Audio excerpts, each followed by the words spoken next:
16 August থেকে কুমিল্লা জেলার মোট 193টি ইউনিয়ন পরিষদ আছে, 17টি পৌরসভা, 1টি সিটি কর্পোরেশন, মোট 211টি প্রতিষ্ঠানে আমরা একযোগে মাদক বিরোধী র্যালি, সমাবেশ এবং অভিযান শুরু করতে যাচ্ছি। এই মাদক বিরোধী র্যালি এবং অভিযানে সকলের সক্রিয় অংশগ্রহণের জন্য আমি আহ্বান জানাচ্ছি।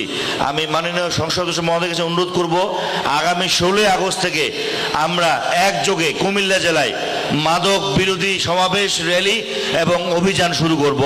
এটা কন্টিনিউয়াস চলবে।